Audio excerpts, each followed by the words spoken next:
ଭେଲେଣ୍ଟାଇନ୍ ସପ୍ତାହକୁ ମାସ ଫେବୃଆରୀ ସମସ୍ତେ ଖୁସିରେ ପାଳନ୍ତି। କେହି ନା କେହି କଭି ନା କଭି ଦିନେ ତ ଭେଲେଣ୍ଟାଇନ୍ ପାଳିଥାନ୍ତି। ଆମର ନାହିଁ ସେଥିରୁ କିଛି, ଯାହା ବି ହଉ କିନ୍ତୁ ସେଲିବ୍ରେଟ୍ କରିଥାଉ। ଭୁବନେଶ୍ୱର ଯେତେବେଳେ ଥିଲୁ ମୋ ଭାଣିଜୀ ମାମାଲିର ବାର୍ଥଡେ ପଡ଼େ, କମ୍ ସେ କମ୍ ସେଇ ବାହାନାରେ ଆମର ସେଲିବ୍ରେଟ୍ ହେଇଯାଏ।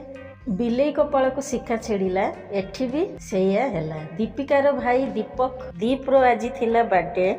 ବେଙ୍ଗଲୋରରେ ଏମିତି ଟିକେ ଖୁସି ପାଇବି ବୋଲି କେବେ ମୁଁ ଭାବି ନଥିଲି। ସବୁ ସେଇ ପ୍ରଭୁ ଜଗନ୍ନାଥଙ୍କର ଇଚ୍ଛା, ତାଙ୍କ ବିନା ହବନି କିଛି। ବାହାଘରର 25 ବର୍ଷ ହେଲାଣି, ଭେଲେଣ୍ଟାଇନ୍ ଡେ କେବେ ପାଳିନି। କିଏ କେଜାଣି ଭେଲେଣ୍ଟାଇନ୍ ଡେ ବନେଇଛି। ଆମର କିନ୍ତୁ ବାର୍ଥଡେ ପାର୍ଟି ସଇଲା। ଦୀପିକା ତାର ଖାଲି କେକ୍ ଖାଇ ଚାଲିଲା। ମନର କଥା ପରିପ୍ରକାଶ କରୁଛି, ଏଇଠି ରହୁଛି, ପୁଣି ଆସିବି କହୁଛି। ଜଗନ୍ନାଥଙ୍କ କୃପାରେ ସମସ୍ତେ ଭଲରେ ଥାଆନ୍ତୁ ବୋଲି ଜୁହାର କରୁଛି।